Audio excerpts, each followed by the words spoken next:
Friends, welcome to this afternoon session. One of the important lessons one has to learn on the spiritual path is the need for patience. You just had little practice of that. On our way here, one road was closed. The road we normally take was closed. Then we went round and round, round and round, several twists and turns. Ultimately, we had to call a guide. And Sunil's dad came and helped us come back here. Even in a short journey outside in this world, we need a guide. Surely we need a guide in any inner journey to go towards our true home.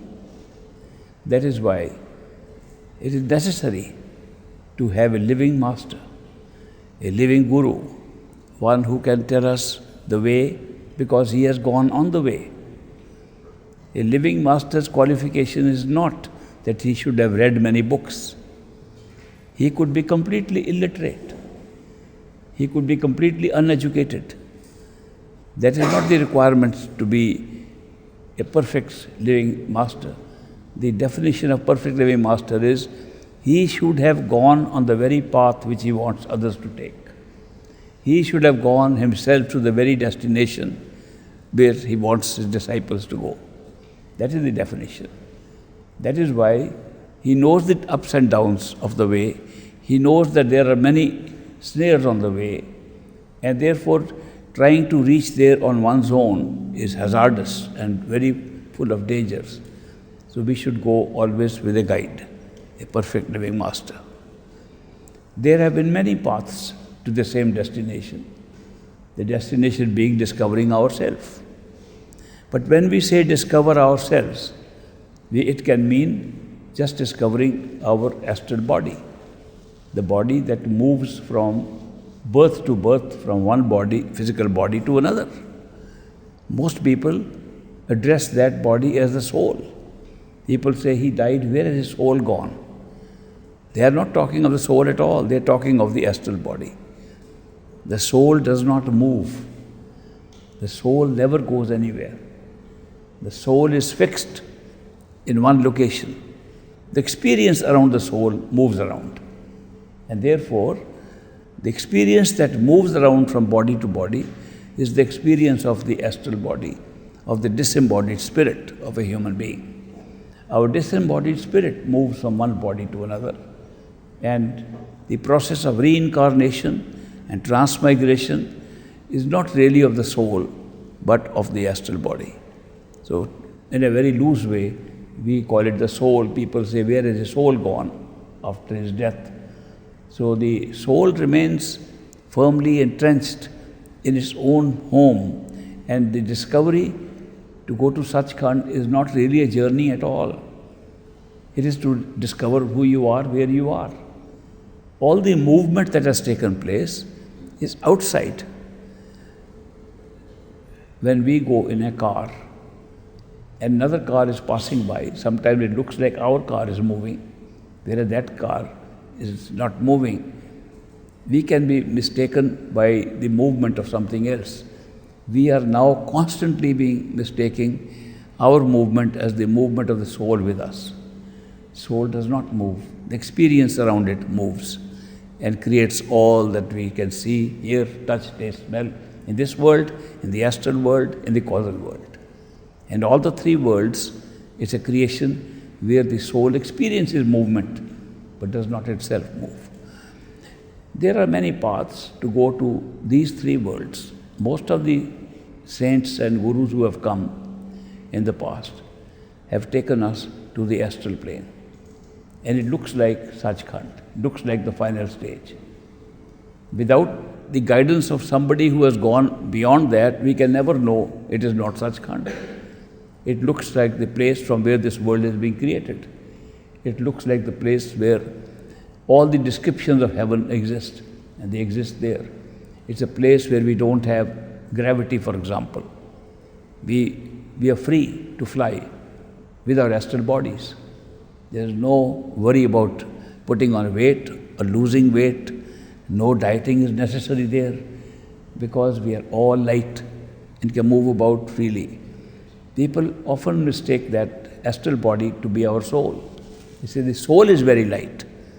The soul has no form. The soul takes the form of its vehicle. Whichever vehicle you put the soul in, it takes that form. So the soul by itself has no form. It's just a unit of consciousness. It makes the vehicle conscious, makes the vehicle alive. So that is why the different bodies that we have, they are just vehicles for the soul, and the power of consciousness goes and rests in that body which we are using at any one time. Now to go to that place, we can make an effort, and by force of our own meditation, by trying hard on the meditation, long meditation sessions, we can reach the astral plane. By going there with hard work, we can't go too far. You might notice that as an example, you might notice there are two kinds of cars. I don't know if they exist in London, but they certainly exist in America. The front wheel drive and the rear wheel drive. The rear wheel drive cars, they push the car forward. The front wheel drives pull the car from the front wheels forward. So one is a push, one is a pull. In the same way, when we try to use our methods of going within, it is pushing ourselves. If something can pull us from inside, it's front wheel drive. Now what can pull us inside? There is a sound in us that can pull us. The sound is so powerful, it can pull us without our effort. The effort then belongs to the sound. This sound is not created from outside, it exists in all of us. We all have that sound right now. We can't listen to it because our attention is not there. If we are able to put our attention on the sound within our head, inside, behind the eyes, we can hear the sound, and the sound will pull us without our effort.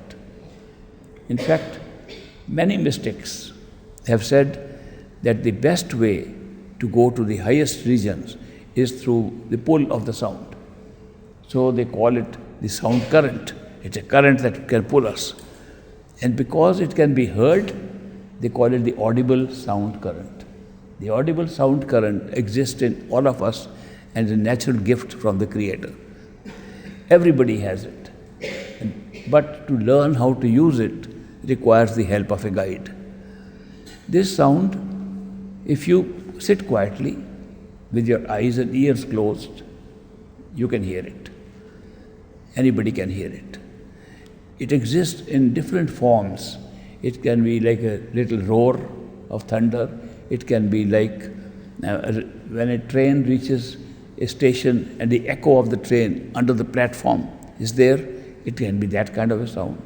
It can be sound like little birds chirping. It can be sound like crickets making their chirpy sound. It can be like little bells ringing. It can also be like big bell ringing. None of these sounds, except the big bell, have the power to pull us. The big bell sound can pull us. It comes behind these other sounds. That means if you do meditation and want to put your attention behind the eyes, the longer you stay there, the more the chances of getting the bell sound. Other sounds that you hear, I call them practice sounds. They're still good practice in order to hold your attention behind the eyes, but they are not the ones that will pull you up.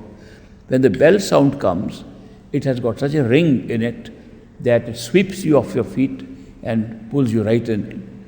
Sometimes it does very fast. So mystics often recommend that do it gradually. Listen to the sound gradually, little bit from a distance, then it comes closer, then it comes closer. Ultimately, that bell sound pulls you up. No wonder in all religious rituals, in temples, in churches, in mosques, everywhere we make music and sound of bell one of the essential things. If the bell in the belfry rings in a church, it's calling us. It's just an example, it's just an outside image created to remind us that the bell inside our head can pull us and call us in. So the bell sound, which has a very long peal, it rings like Dong. Then the peal keeps on increasing, long, longer and longer. Ultimately, you are pulled by just one peal of the bell. It loses its up and down feature and becomes one peal, and then that is got the real pull and can take you to the astral plane almost straight away. So the mystics have said that the easiest and the best method of doing meditation in this iron age, in this Kali Yuga, is the sound, to be pulled by the sound.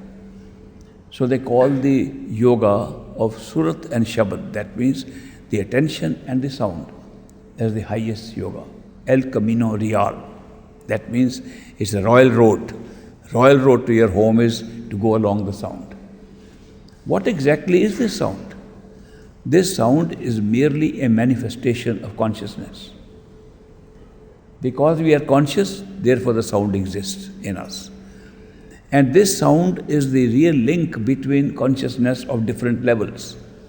Otherwise, supposing we have a certain identity in the physical world and we go to another world and we have different identity, how do you connect the two? The two are connected by the sound current, which asserts that your self is always the same. It never changes. It does not matter what your shape is.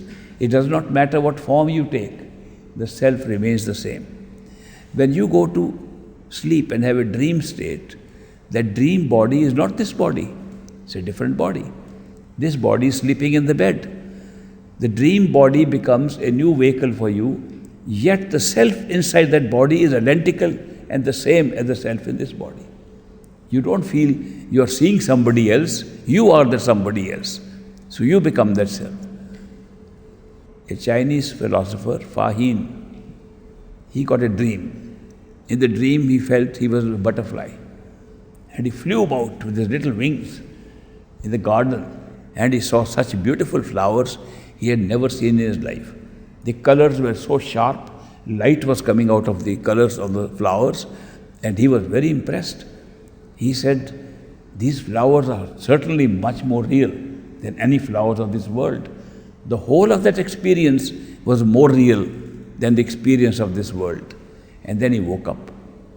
And then he wondered, this world, I am the same person, Fa Hin, and I was also the butterfly. I did not feel I saw a butterfly. I was the butterfly. I was flying.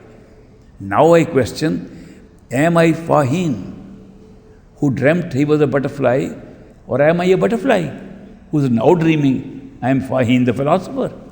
How do you determine this? Because the self continues to be the same. At any stage, no matter what your form, the self asserts itself and becomes the same. This link between 1, 2nd, 3rd, 4th, 5th regions, that you remain the same self never gets out from that identity, is what is creating the sound current, which also never leaves and is a continuous link between one region and another region. The sound current is an expression that can become physical at the physical level and can be heard as physical sound. In the astral stage, it becomes very subtle and becomes different. In the causal stage, it's become a power.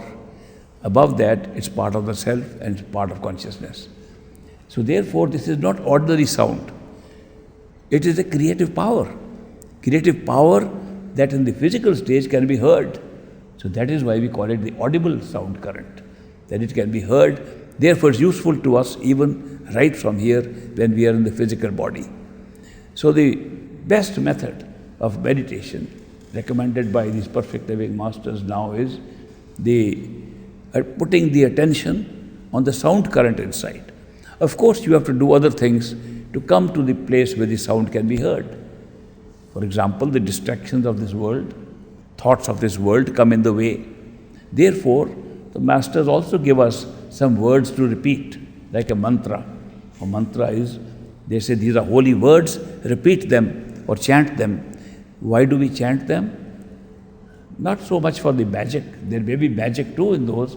We chant them, so while we are chanting those words, the mind is not allowed to think of other things. It is to squeeze the words of thought from our thought stream in the head and put these artificial words in, the words of mantra, so that the thoughts become much less and we can concentrate our attention inside. So repetition of words, also known as Simran of words, is a method by which we can stop the mind from thinking too much about outside things. But that is only a preparation. It's a preparation to hear the sound. When the sound can be heard inside, we can give up everything else and just put our attention on the sound. We put our Surat, which means attention, on the Shabd, which is the sound. Now this Shabd or sound has been mentioned in all spiritual traditions around the world. It's not something new.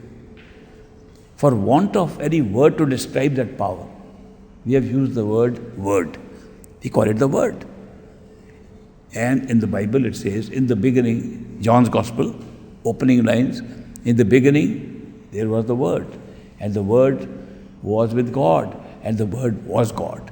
Nothing could be more explicit than that the all creation, including God, took place because of the Word. What word is that? It has been called the Nard. In the Rig Veda, in Indian literature, which is written way beyond, before the Bible was composed and put together. In the Rig Veda, it says, in the beginning was the Nard. The Nard means the sound. In the beginning was the sound. All things were created by that sound, and nothing has existing today in creation that was not created by that sound. It's almost a literal translation of John's Gospel in the Bible.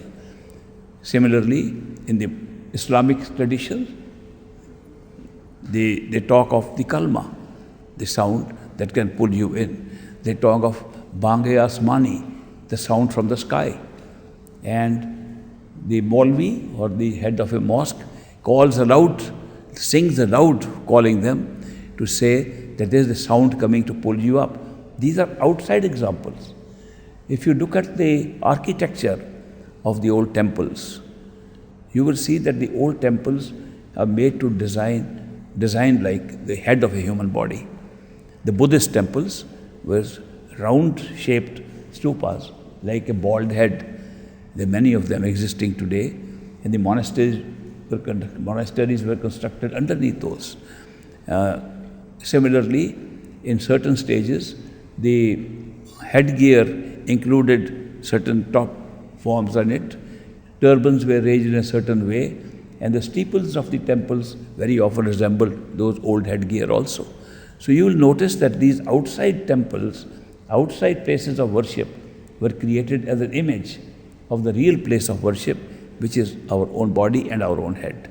That they are just the head that has to be used as a real temple. So also the text of the scriptures of all the religions mention the same thing, that if you want to find the truth, find in the real temple, which is your body. In the Bible it says, the body is the temple of the living God. That means they themselves distinguish between a God and the living God. The God that really lives in you, your real master, your real God, is inside this temple, which is a human body. We are willing to go outside to worship in man-made buildings, but we don't worship in the God-made temple, which is our own human body. So, in order to practice, we put sound, we ring bells inside outside buildings, instead of listening to the sound of the bell which is lying inside us. So I was told that there are some methods by which they want to use artificial means to create sounds. Those sounds, external sounds, which they use for meditation, are not the same thing. You can have very soothing music. You can have discs playing or CDs playing, very soothing music. And it can take you into a state of calmness. It cannot pull you to the inner sound. So therefore, the artificial sounds that people are now trying to create as a means of getting into meditation, and they call them meditational sounds. So they are not true meditational sounds because they come from outside. They do not pull you inside. During initiation, by a perfect living master, they teach you how to catch the sound inside, and they also teach you how to prepare yourself to reach that sound. And therefore, the highest method today available to us for going within is the listening to the audible sound current. The Surat Shabd Yoga. It's called the Surat Shabd Yoga, the yoga of putting your attention on the sound. And we will have a little practice of just sitting in the head. Some of you may hear the sound even whether you are initiated or you are not. The sound is existing in all of us. It is not placed there by initiation. It's not that you have to go somewhere to get it placed. It's there. The discovery and the guidance to reach it is provided by a master. When an initiation takes place by a master, it is not merely telling us what to do. It is how to connect with the master inside. The master lies inside. His image is first an imaginary image, then becomes a real image, and you find that you can talk to the master, be with the master, exactly like you can be in the physical world. And you can get all the guidance from inside. So you need no guidance from outside. I once asked my master that when I see you inside, will I forget you outside? Because I'll say, oh, I don't need him anymore. He said, it's the opposite. When you see the master inside, your love for the master outside grows even more. Because then you realize this ordinary human being has put me in touch with the real form. So even the master outside becomes more important when you see the master inside. You will also notice with progress on the spiritual path that the sound current is actually the current of the master. All perfect living masters are physical representations of the same sound current. They come in the form of a human being, but their real nature is the same sound current, which is the core of consciousness itself. So they represent consciousness in a physical body. That is why they at all times have access to all the 5 levels of consciousness, and not only one level like we have. They have more than even advanced people, because advanced people get advanced experiences of different regions, but they cannot retain the experience of all the regions. Moreover, the masters work at all levels. They are not only doing work in the physical level. When you advance to the higher levels and see the master's work, you will see they are helping many souls, even who are trapped in those regions. It's not only in the physical trap we are here, there are traps all along the way. One can get stuck in many places on the way. And masters are also helping them to move forward, to go to their own homes. One question has been raised in some of my meetings, that how can one master be with so many people? If he initiates hundreds of people, and how can he be inside each one of them? What does the physical master, does he know he's inside everybody? How does he operate? Is he not overburdened with hundreds of people calling upon him and getting advice and guidance from him at the same time? How does he do it? So I had to share a secret which I normally don't. I had to go back to the manual for perfect living masters and check out how they do it. And it was a revelation even for me to find out the master uses a cloning system. He clones himself and places the clone in everybody. But the clone reports back to the master all the time.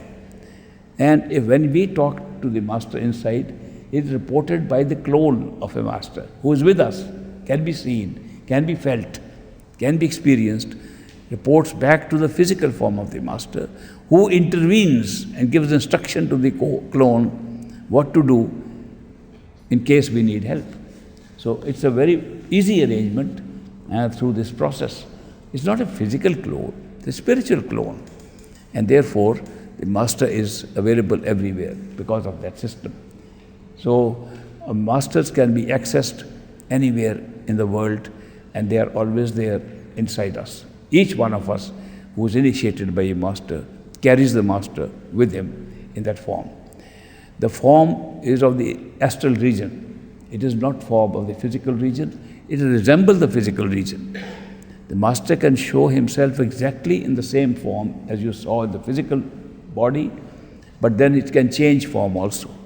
The initial difference is that as all things in the astral plane have their own illumination, they are lighted up, the Master's image is also lighted up. And so we call it the radiant form of the Master. The inner form has always been addressed as the radiant form of the Master, because the outer form is like any other body, any other physical body. The inner form radiates more light than most other things do that. Everything on the astral plane has its own light. We don't need external light to see those things. In the physical plane, the light has to be thrown on things to become visible. If there was no light here, we wouldn't see each other. So outside light is needed to see and experience vision. Inside, the vision is created by the thing seen by itself and not by an external light. There's always a gray, slightly gray, dim twilight kind of zone in the astral plane, and that never disappears. There is never any total darkness. Everything shines, including their homes, streets, buildings, libraries, colleges, schools. Almost everything that we have in this physical world also exists there. And the astral bodies of people who died here are working in those places according to their desires and their attachments. They are working in that world also. Very quickly, after death, one appears and meets those people. After dying while living in meditation, you can also meet those people and see what's going on there. So the astral plane is a very interesting place. It's worth journeying there just for the reverse adventure of going back to see where it's all coming from, this world is coming from. And you will see that the astral plane, the light is such. If you go higher up, you go to the causal plane, which is the plane of the mind, where the mind functions by itself without senses and without the physical body. There's also a sky there, there's also a world there, but the sky has a different color altogether. It's very different from the blue sky of the physical world. It's very different from the grey, lighted up sky of the astral world. It's like an orange sky. If you see a sunset, when the sun is setting, not so bright as to affect the eyes, you can watch it and stretch that sun and pull it apart and make it the whole sky.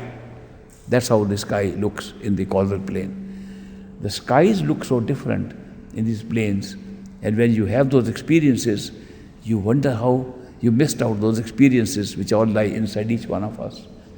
Above that, there is a white light, and then there is something that we cannot explain because it's no time and space there. But it's still a higher experience, and people have tried to describe it in some form, but no words can describe it. Swamiji of Agra, who founded the Radha Swami method of reaching inside and is spread out all over the world, he used to describe the highest regions in physical terms. He said, there's no way to describe them. So I will give examples. So he would say, in Sachkhand, in Parbrahm, there are tall trees, several miles long, laden with rubies, diamonds. To make it say that it's very valuable to see that. So more ladies used to attend the satsang than the men. The more he mentioned the rubies and the diamonds. But that's just a side issue, how the ladies attended his satsang. But the fact that he described these things in physical terms was because there is no description available in any language whatsoever. Because it's impossible for the mind to understand or create any concept that is not in time and space. It has to have time and space for any visualization, any concept, anything.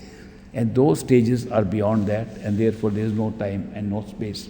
It's not like what we can imagine. It's beyond imagination, and therefore beyond description.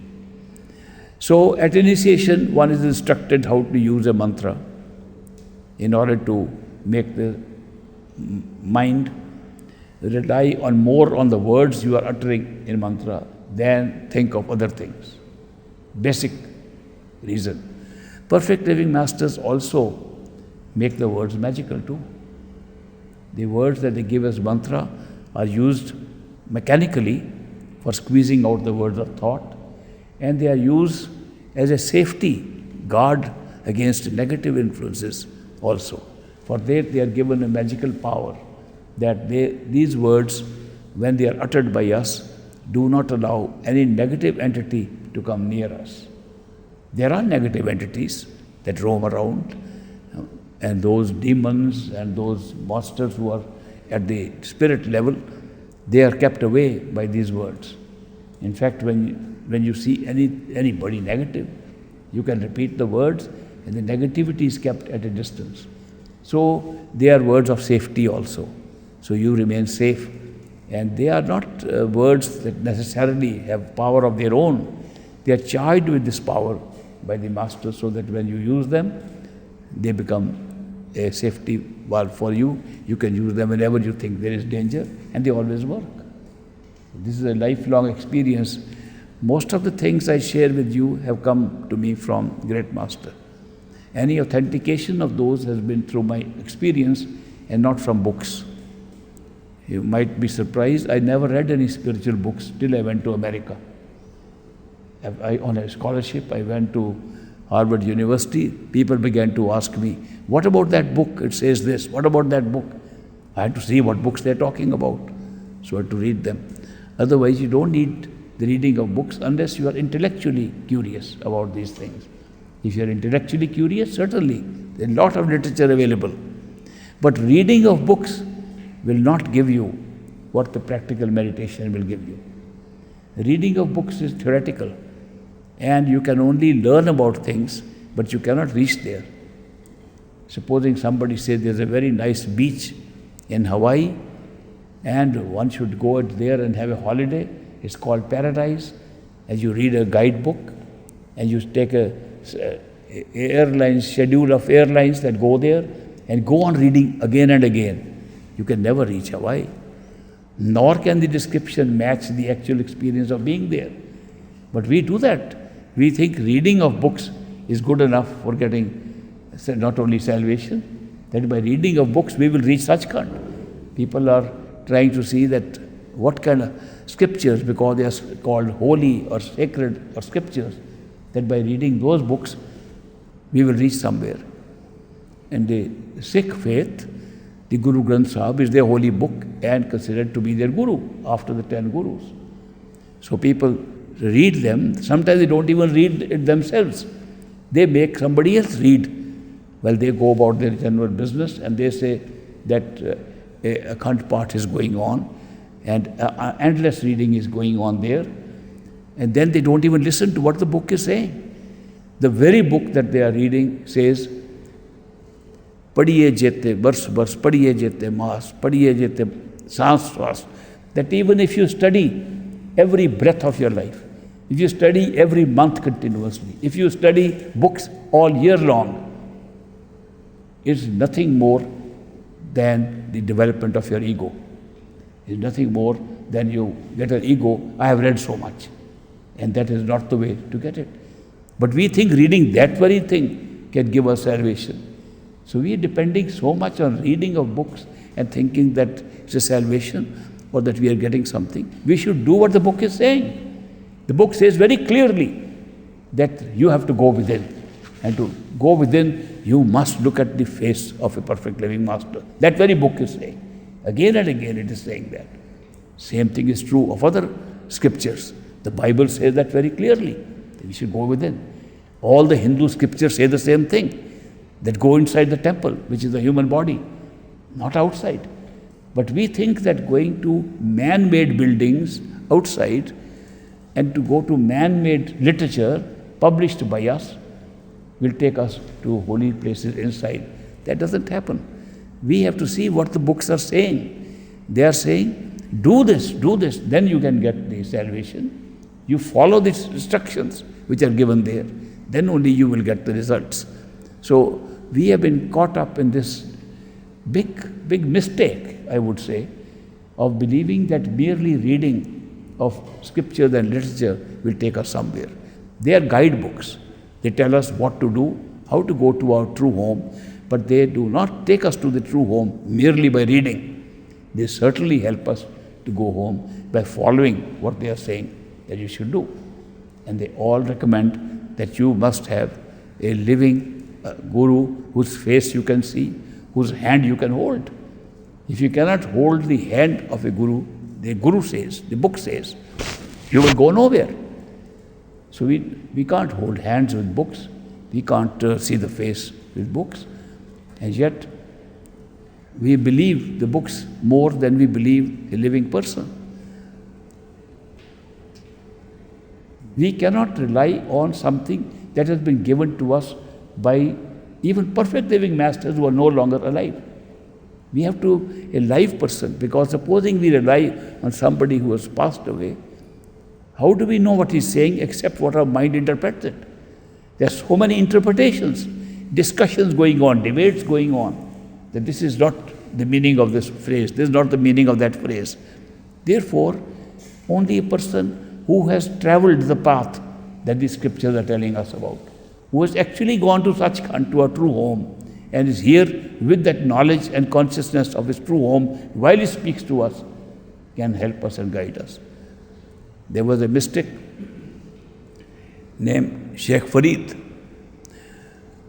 Sheikh Farid was a Muslim mystic, and his teaching was the same as of all other mystics. And he taught how to reach the sound current and go within. And his son was not initiated, but Farid was initiated by his master, Qutbuddin. He told his son, don't lose the opportunity. The guru, the mystic is alive. The Murshid Kamal, the perfect master, is alive now. Go and get initiated from him while he's alive. The son said, Dad, I have a lot of things to do. Maybe in time, these are a lot of things for young people. When I grow up and have nothing to do, I will get initiated. He said to his son, don't lose time. One never knows. If the guru dies, how will you get the benefit? And then one day, Qutbuddin died.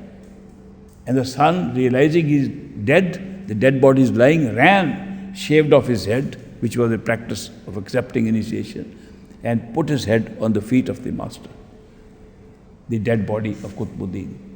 And Farid says to him at that time, he says, this body is of a person for whom I have the greatest respect, whom I have loved and adored so much.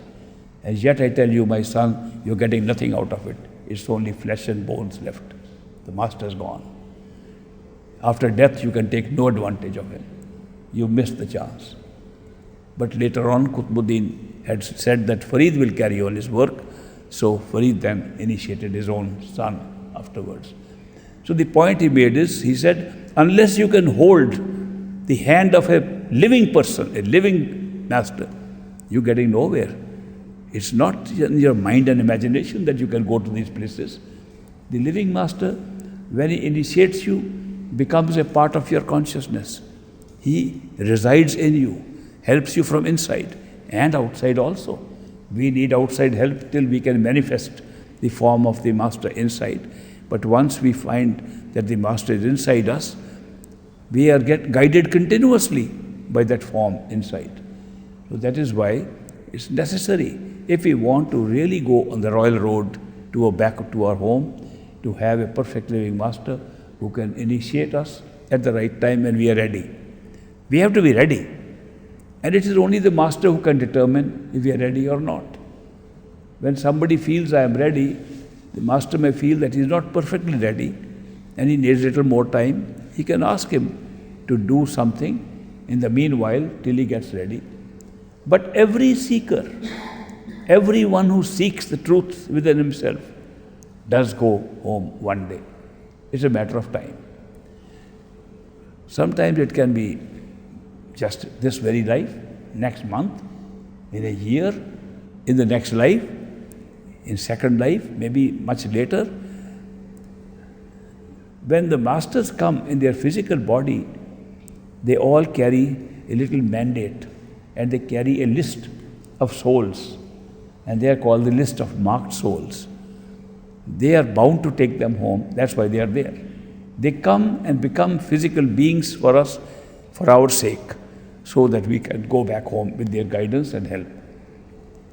those marked souls are definitely going to go with that master and go in this very life. Then there are many others who will come to the same masters and sometimes get initiated, sometimes just listen to them. They will also go home, but not immediately in that life.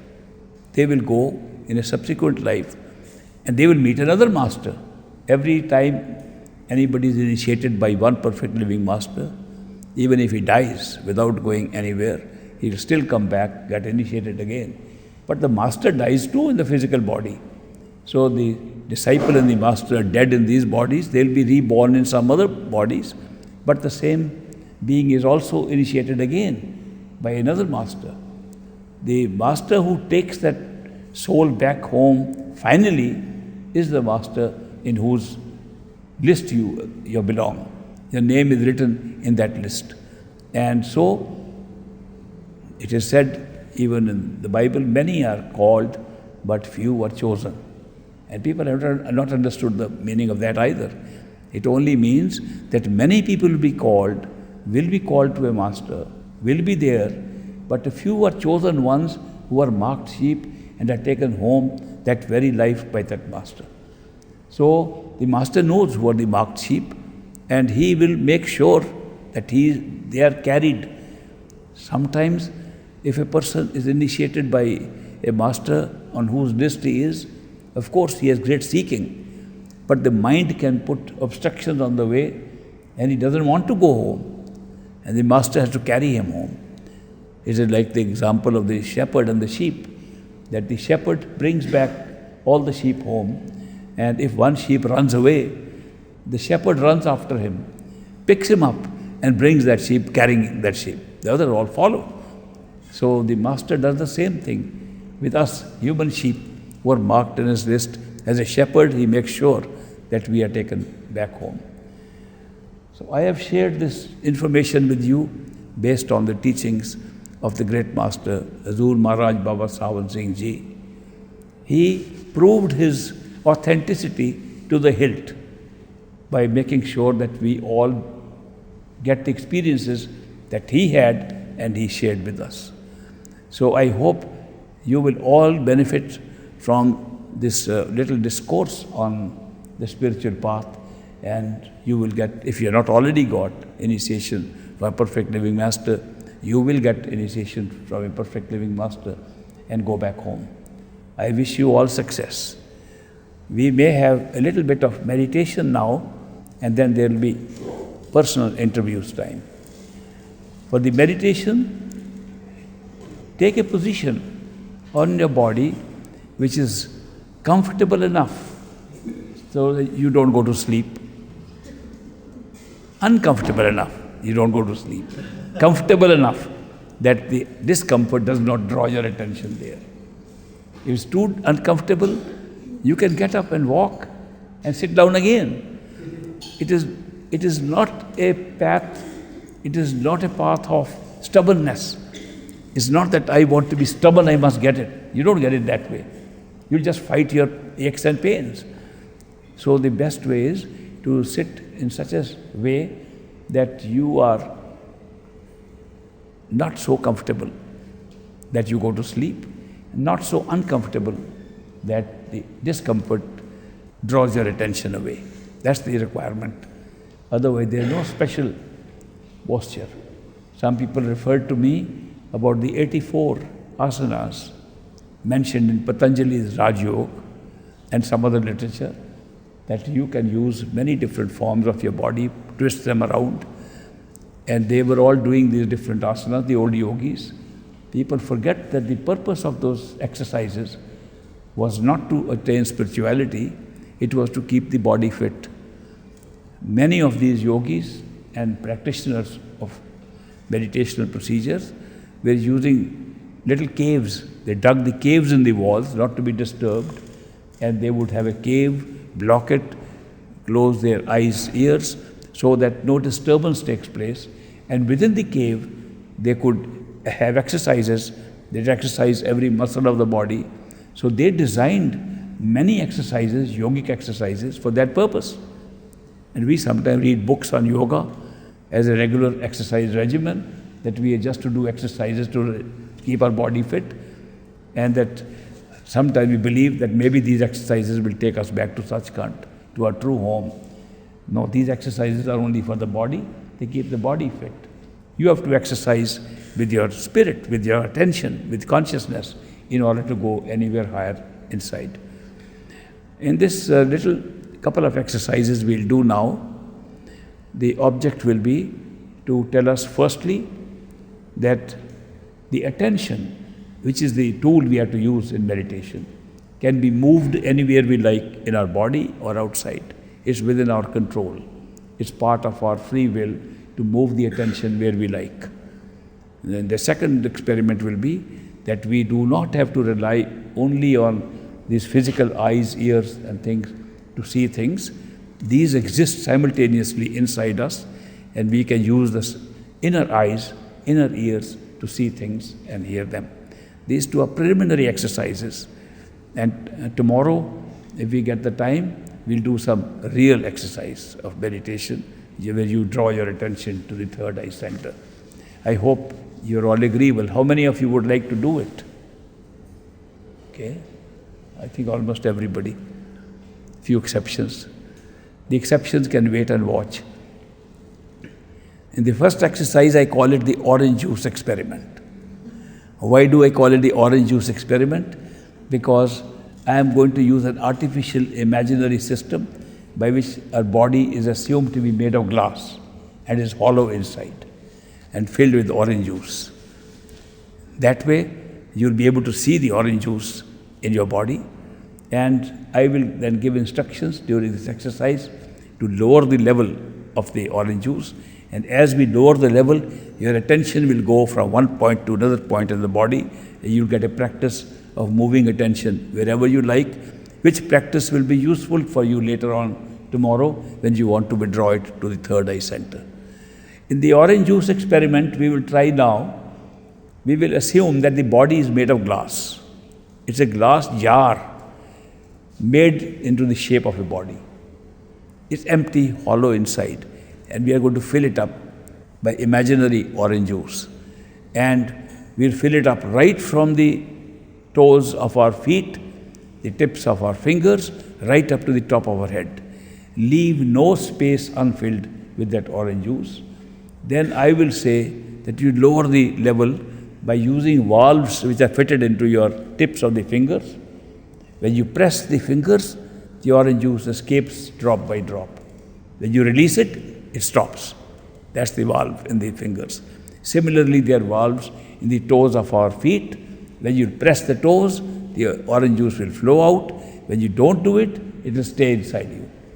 So I will give the instructions as you continue. So close your eyes, take on the right position, and after this, taking the right position, do not move, lest the glass body may crack. Now the body is made of glass. It's hollow inside, and fill it up with orange juice, starting with the feet, legs, torso, head, right up to the top. And make sure that every part of the body is full of orange juice. Scan the whole body and see it is full of orange juice.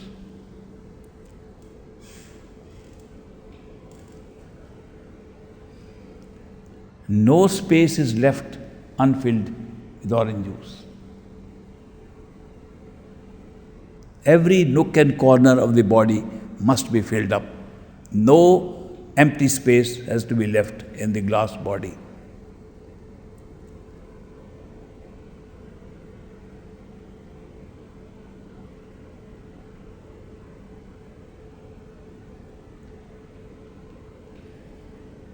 Scan the body from the feet up and see every place is filled up with orange juice, right up to the top of the head.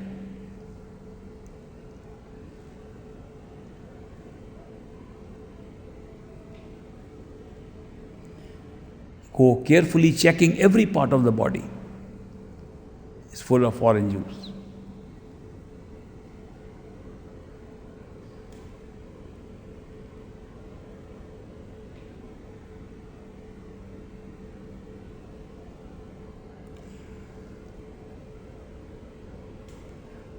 Now press the fingers of your hands very gently to allow the orange juice to escape drop by drop, and watch it dropping its level from the head. When it comes to the eyes, stop. Slowly, very slow, very gentle. See that the orange juice is dropping in its height. You can see it in the head. It's coming down up to the level of the eyes. Then stop and hold it there. Hold the orange juice at the eye level.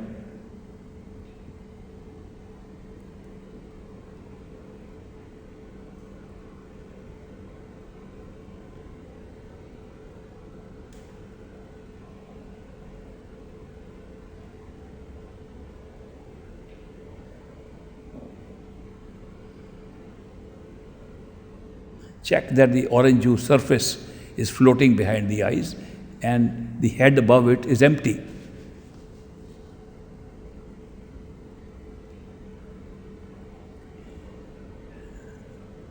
Now press the fingers of your hands again very gently. Allow the orange juice level to fall up to the level of the tip of your nose. When it comes to the nose level, stop. And hold and look at the surface of the orange juice. It's dropped further down up to the nose level.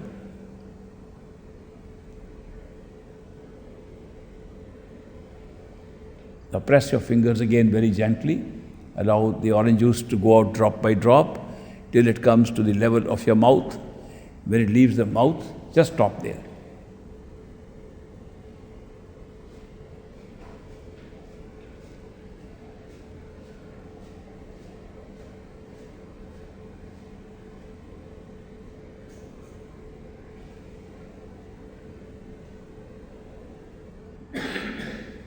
Now press your fingers again gently and allow the orange juice to come down to the level of your throat, middle of your neck, and the throat level. When it reaches, stop.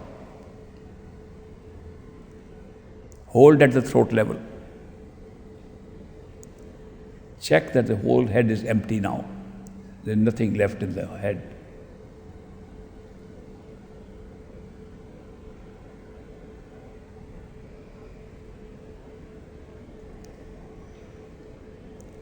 Now press the fingers of the right hand only, and press the finger of the right hand to allow the orange juice to escape from the right arm, and allow it to go on till it completely leaves the right arm empty, right hand empty.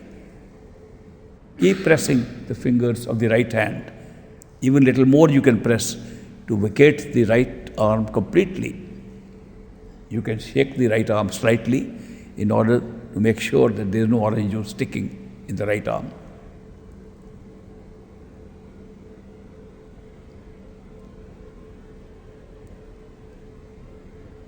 Now press the fingers of the left hand.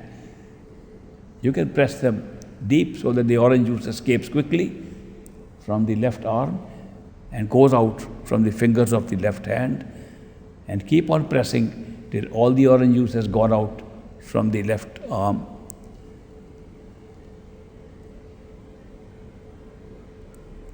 You can shake the left arm slightly to see that there is no orange juice stuck anywhere.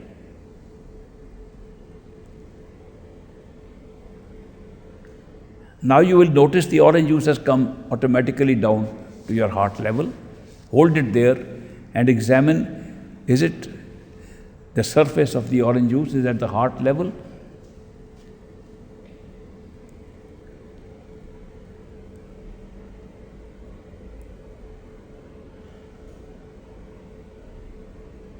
Check that the orange juice is right where the heart beats at the same level in that glass bottle.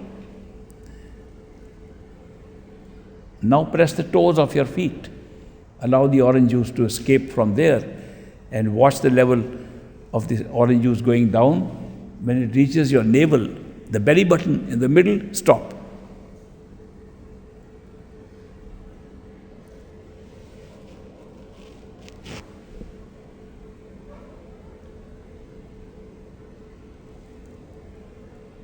Hold at the belly button.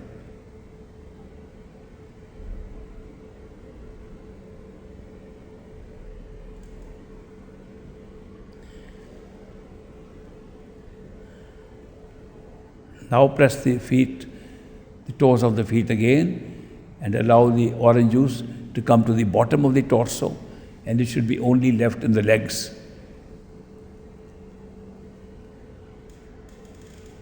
Make sure the whole body is now vacated except the legs.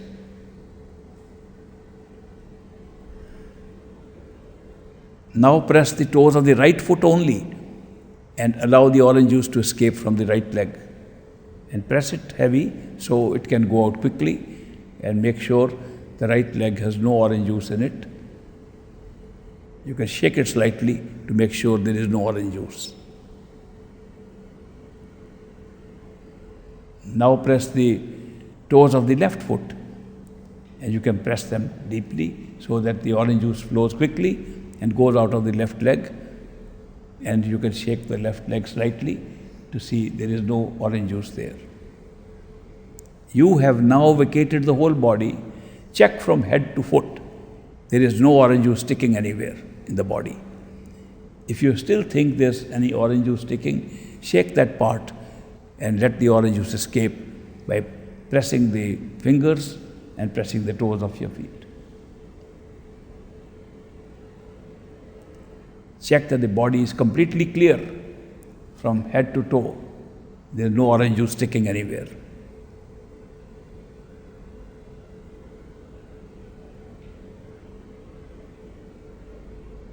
Now keep your eyes closed till I count 5. 1, 2, 3, 4, 5. Open your eyes and welcome back. How many of you were able to successfully do this exercise? Very good. How many had difficulty in doing it? Very good. You seem to be all experts in using your attention. The purpose of this exercise, as you might have noticed, was you could, whenever there was a different level of the orange juice, you could see it. That means you could put your attention there. That's a very useful thing. It is the same way. You did not strain yourself. There was no strain on the body of any muscle of your body, nor of your head, nor of your thoughts when you were doing this. That's a very requirement in meditation, that you should be able to put your attention in the same way at the third eye center without any stress, without using any physical force, by pure act of imagination. By purely imagining you are there, you are there. That's how the attention will move to that spot. How many of you saw that the orange juice did not completely leave the body? There was some of it still sticking in different parts of the body. Now, that's a very good way of diagnosing which part of the body needs special attention, sometimes medical attention. So it's also sometimes used for self-diagnosis, that what part of your body needs help. And the orange juice sticks there. How many of you had to wash it down with water? I'm glad to hear there are some people who are clever enough to clear the body with water. It's a little good method to clean the body. That means we can use anything to wipe it out, and I will tell you afterwards. The same thing can remove the clutter of our mind also. We can wash out the clutter of our mind, which comes in the way of meditation. We will have one more exercise to show you the nature of the sense perceptions. In this exercise, you will assume that the body is a house in which you are living. It has 6 floors, and there are steps that lead from the front, and there is an elevator from the back, which is actually the actual route that the energies take in their circuitry. The energies take these routes when they move from one point to another. So we are now just imagining that's a house, and there are levels, and you can go from one house to another, and you are now sitting in the 6th floor of your own house. First, you will decorate the house. Not necessarily the whole house, but the room you are in, the 6th. Put a nice carpet there. So you know the floor is at the eye level. It will not go below that. Make a very strong floor. Put reinforcement, concrete on it. Make it of steel if necessary. Wooden floor. Imagine you have wooden floor, but a very strong floor. Why? Because in this exercise, like in meditation, the tendency to sleep, and therefore the attention to go down is very strong. By imagining that you have a strong floor there, you don't go down. Then place a comfortable chair if you like to sit on a chair. If you like to sit on a mat, you want to sit on a little rug, put that rug on that floor and sit on it, and it is your place. If you have a chair, you must get the best chair that you like, the most comfortable. Today it is free because it's an imaginary chair. Put the best chair which you like and sit on it comfortably. And imagine you have a side table with you on which some things are lying.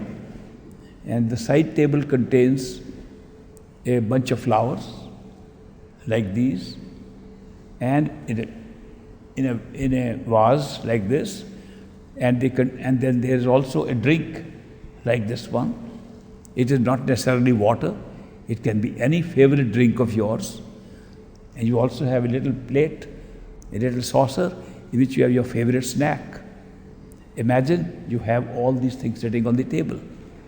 After you have established yourself in the 6th floor in your room and imagine these things are sitting next to you, I will give you instructions what to do with those things.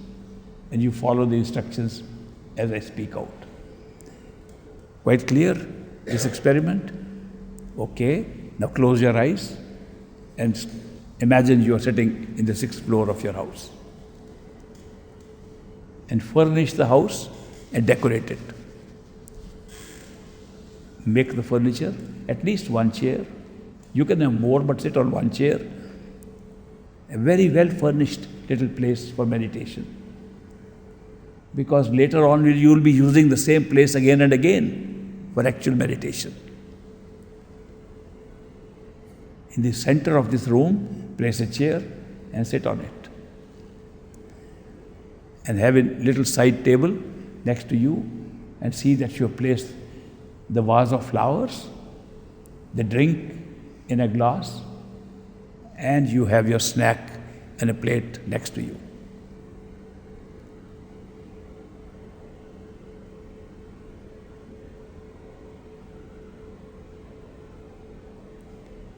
Now that you are settled well in your 6th floor special room, meditation room on the 6th floor of your house, now look at the flowers that are lying on your side and pick up the vase and bring it in front of you. And look at the flowers very closely. Bring the flowers close to you and see what flowers they are.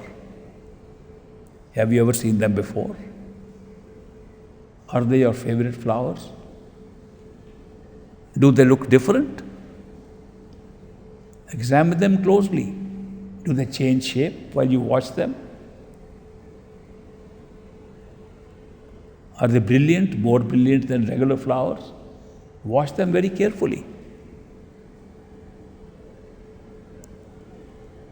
Now bring the flowers close to your nose and smell if there's a fragrance in that flower. Take a deep breath and smell and see how they smell. Do you recall this fragrance? Did you have it before? Do you remember which flowers have this fragrance? Do you recall in your memory? Is it new? Can you recall when you had this fragrance before? Try to remember.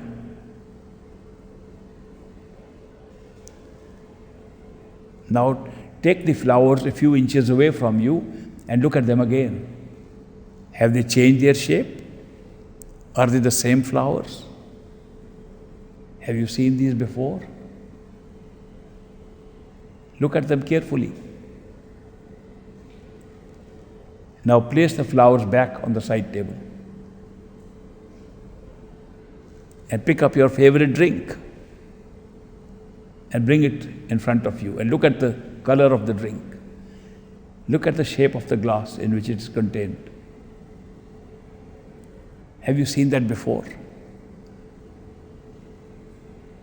Take a look at this drink and then bring it to your mouth and take a sip. A little sip at first. How does it taste? Have you tasted this kind of drink before? Is it your favorite? Is it something new? Check it out.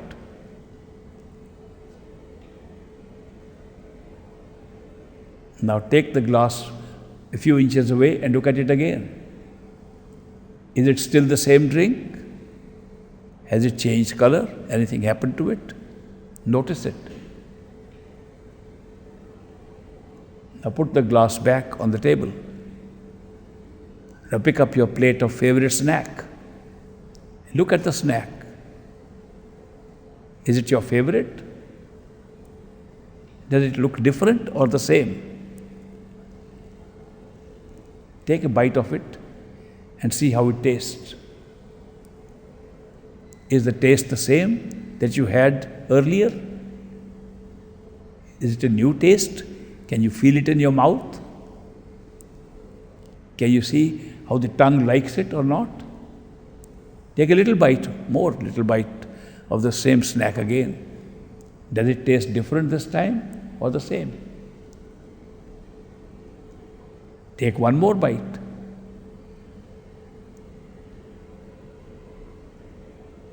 Now put the plate back on the side table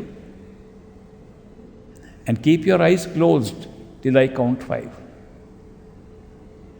1, 2, 3, 4, 5. Open your eyes and welcome back to this world, from the world of drinks, snacks and flowers. How many of you were able to do this successfully? How many of you saw the flowers? How many of you saw new flowers that they'd never seen before? Very good. How many of you could smell the flowers? Great. How many of you felt that the fragrance or perfume was different than you had before? Very good. How many of you could identify the drink? Was it your favorite drink? How many of you had a new drink today? Very good. How many of you enjoyed the snack? Great. How many of you felt it was your favorite snack? How many of you felt it was new? Very good. How many of you enjoyed the whole experience? Very good. I am very happy at the successful result of this experiment. What you did was to use your sense perceptions of vision. You saw the flowers. You saw. They are imaginary. They did not exist in the physical world, but they existed inside you in your imagination. What vision did you use to see them? Not these eyes at all. You saw them from the eyes that lie behind these eyes. The whole experiment took place in that room on the 6th floor, inside your head. And you saw that the power of seeing exists without this body, not dependent on this body. That the power of tasting and smelling and touching exists without this physical body. That one that can touch, taste and smell without these body sense perceptions is an internal being of ours. And we thought it's imaginary. If it was totally imaginary, based on our imagined things of this world, none of us could ever have seen anything new. But you are raising your hand that you saw new flowers. You're raising your hand that you had a new drink, that you had a new snack. Where did that come from? That means there is more lying inside the 6th floor than we realize. In meditation, you will find there is much more than this. This was merely an exercise to show you that the sense perceptions operate independently of this body. So much so, you will discover through meditation that the sense perceptions of the inner so-called imaginary self that you just experienced are responsible for the working of the sense perceptions on this body. that this body cannot see unless that body can see. These eyes cannot see unless those eyes can see. This tongue cannot taste unless that inner tongue can taste. It is the original. This is a duplicate, a replica of that. So the physical body functions like it is receiving the sensory perceptions. They exist independently. What kind of body was it that was sitting inside and having these experiences? Did you notice? It was similar to this body. Did you notice it had no weight? Did you notice it was not subject to gravity? Did you notice you never had to make an effort to get up from the chair? You just could rise without any effort. That itself is an experience of the astral self. It looks like imaginary, but why it looks imaginary is that even during this exercise, most of your attention was still in the physical body. Only a small part of your attention went to the imaginary body, so it looked imaginary.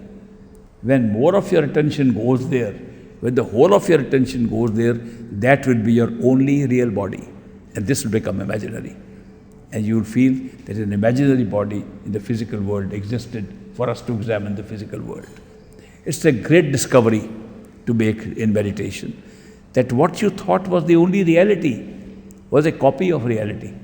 That this physical world in which our attention is now trapped so much is only a copy of a world that lies inside us. And the inside world is creating this copy outside. And just because it is extended out in space and time, it's spread out, and experiences that take place outside, what looks like outside, therefore the outside is being taken as reality and everything else is imaginary. The truth is exactly the opposite. The truth is that that is what creates the outside expression. Now you might wonder, what does the inside body look like? You didn't have a chance to see it. You never placed a mirror in front of you. I avoided a mirror. I gave everything else for sense perception, but didn't give you a mirror. Because you might have been surprised that the body with which all those things happened does not look like this one at all. It resembles to some extent, but changes to a different form. Why does it change different forms? Because it connects with the memories of many other forms we already had in physical worlds in previous lives. During meditation, we see some images of faces we have never seen in this world. It does not mean they don't exist. Your mind is just making them up. It's a memory from a past life. And they come up in front of you in meditation. It's normal for that to happen. How many of you saw the flowers change shape during this exercise? So many of you saw that. How could the flowers change shape? These flowers don't change shape. We can keep on looking as long as we like. How did they change shape in a few seconds? Because they were not flowers which are static like these. They were flowers drawn from a memory of several flowers which don't even exist here. They're drawn from a memory of flowers that existed in the past or do not exist in the physical plane at all. And you could see them in a very short exercise. So this was a very simple exercise designed, but in it contained a very important element, the element of discovering where the third eye center is. The third eye center was where you were doing all those things. Wherever you were doing. When I said, look at the flowers, where were you looking from? You were not looking in front of these eyes at all. You were in the 6th floor of your body's house. You were inside. You saw them inside. Where were you sitting? When you did the testing of the drink, where did you sit when you had the snack? That's the third eye center. That's exactly where you're supposed to be. So by this simple exercise, you're able to know where our attention should be, where you should feel we are for effective and good meditation. Otherwise, if you don't do that and just sit on a nice meditation chair or a meditation mat, your attention will float outside and not go inside. So this served a double purpose, and we'll follow up on that with another exercise tomorrow. We'll give a few minutes for questions and answers, and then I will take individual interviews. Any question now? Yes. That's a wonderful lunch then. It was made with love and devotion. Do you still have the taste of the snack in your mouth now? How many of you still have it? Very good, it was real. It's amazing how much stuff lies inside. All the possibility of perception lies inside. The outside is a very gross way of looking at things. Inside is a fine way of looking at things. And you will find it more and more through practice of meditation. But since the lunch was so good that you had before I came in, my delayed entry helped you to appreciate the lunch even more. I'm happy to hear that. But this was the good work done by Mr. Brad himself and his family, his children, his wife, Mrs. Brad. They worked very hard. They were cooking all night for all of you. And I think it's appropriate that we appreciate and give an applause to them for this good work.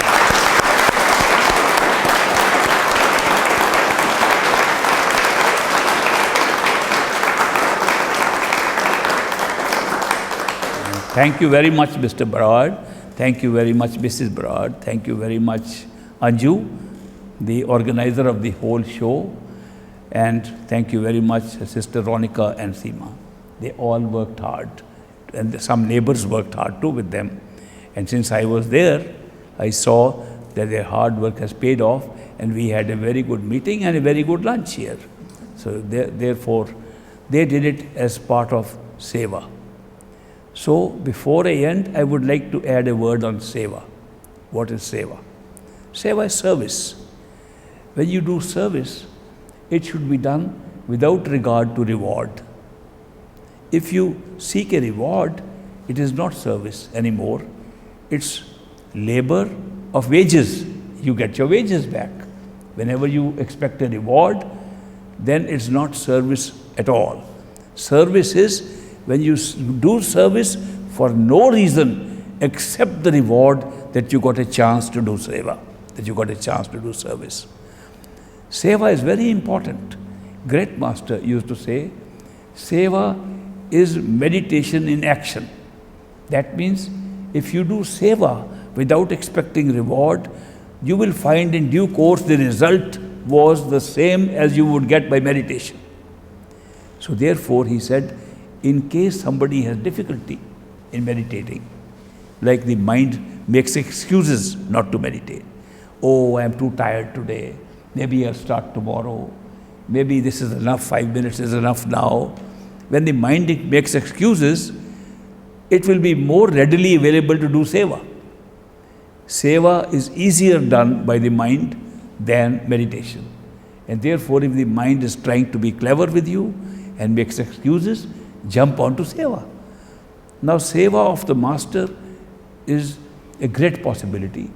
But if Master is not available, seva of the other Sangat or the disciples is equally good. And you can serve the community. If no Satsangis are available, no co-travelers are available, service of anybody is good, so long as the service is done without regard to reward. That it should not be done to get something back. If you expect something back, you don't get it, but if you don't, you get it. So this is a little bit of a dilemma, how to do seva without expecting something. And the mind says, now you have done seva without expecting reward, now you'll get a reward.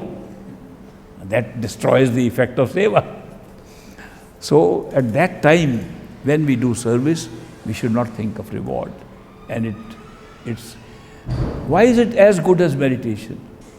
Because service without thinking of reward helps the mind to remove itself from the thoughts of what it's going to get, which is the same thing we want to achieve in meditation. And that is why seva works. And also, as you have rightly pointed out, the food cooked with love and devotion always tastes better and has a spiritual value in it. That is why there's an advice to all cooks, all housewives to cook in their kitchen. Please do not cook when you are angry. Do not cook when you had a fight. Cook when you are in a great mood, and especially after meditation, you feel so light, good time to cook. Also, if you have any nice chanting to do, of nice gurbani, of a spiritual song, that's the time to sing it even in your head. You don't have to sing it aloud, but chant it in your mind. If you have a simran given to you to repeat any mantra by a master, repeat the mantra at that time. It changes the quality of the food you are cooking and helps everybody. So you will notice, call a spiritually enlightened person to your house and give him food cooked with anger, and give him food cooked with, he'll know immediately the difference. Because the food will not taste the same. He will not like to eat the food cooked with anger, but he'll gladly eat it, food cooked with love and devotion. So therefore, love and devotion being the basis of the spiritual path, anything done with love and devotion, any seva done with love and devotion, always pays on the long run, on the meditational side also, as you make progress with that. So remember, seva is a very important factor in the spiritual path. Any other questions? Yes. To break up, can you talk about You want to know why we came here? Not Really? why. What made us want to ever leave there? Because that's the hill, that's everything. No. The answer is simple. Yeah. We came for a great adventure. We were willing to do what they call the jump they do with a rope and they go back. What's that? People are willing to do that for adventure. We were willing to take a dip down into new experiences, so that when we go back, we carry with us the memory of that and compare it with what we have. That is why it is said that the souls that never left their home, who are called Bans in the Indian literature, they are called Bans. Those who came and went back are called Hans. They carry the experience of some of the misery, some of the terrible things they went through in this experience, and go back and appreciate what they have. In fact, in the dancing of the souls that is going on in Sachkhand, in our true home, the Bans are dancing with the bliss that is built into their own idea of separation from the totality and the love they are experiencing. But those souls which have come here and gone back, they dance even more. And they dance with greater joy. So the Bans ask the Hans, what is so special about you? You are the same souls like us, but you are dancing with greater joy than we are. And they say, you don't know what you are missing. Because you can't even appreciate what you have unless you have seen something different from that, unless you have seen something opposite of that. We have seen the opposite. We appreciate what we have much more than we could have. So the very purpose of coming down into these experiences and then going back to that experience is to enhance the appreciation of that experience. It's enhanced manifold just by being here. So it's not a very big price to pay in the long run. It's a small price to pay to get a greater appreciation of infinity of love and bliss there. So that's why no harm in getting these experiences if we go back. But of course, the value of this experience can only be known to us when we go back. While we are here, we are moaning and groaning with the everyday pains and sufferings here. But when we go back, we see the value of that moaning and groaning also. That if there is a state of happiness and you don't see a state of unhappiness, you don't experience that happiness. When you see this and go back, you experience it much better. What about the souls that have never left their home? What are they doing? Their only experience is an internal separation from totality. That from creator, they became a creation of individuated souls. That's their only experience of love that they get there. But it's great. It's an experience of bliss. It's experience of love. They enjoy it. They dance with it, if we can think of dancing there. Of course, it's not the same kind of ballrooms to dance, but they dance. But what about the souls coming after all these experiences here? You can never match their dancing on returning home. It's also like if you always stay at home, you don't appreciate the home so much. Even here in physical world, you go out and come back, home sweet home looks so much better. And we come back and say, home sweet home. This was great. Even the appreciation of our home here is greater if you have been outside. So the same thing happens in our true home. Okay? Yes. Was the purpose on the first place, was the purpose to have adventure here? Yes. Or was the purpose to live the place better than before? The purpose is adventure, because we don't know it will be better than before. The consciousness, in order to be conscious, wants an expanded consciousness of experience. That means the more experience it has, the more it has utilized its latent talent of being conscious. Consciousness wants to have more experience of being conscious. In that, it expands its experience into all these levels. The intention at that night is not to appreciate more. The intention is an expanded experience, so I call it an adventure. There may be a better word for that, to have an expansion of consciousness, an expansion of experience of consciousness, whatever way you call it. Looks simple to call it an adventure. For fun, obviously. But when the expanded experience comes, and you go back to the original, you appreciate it much more. That comes as a result of this adventure. So placed in time, placed in the time frame in which we live here, it's a great investment to come here, watch this illusion which looks real, makes us feel real, makes us live in this reality, then go back and find it was not real, and it serves the purpose of appreciating true reality. And that happens. It's not a bad thing to happen. It's not a big price to pay.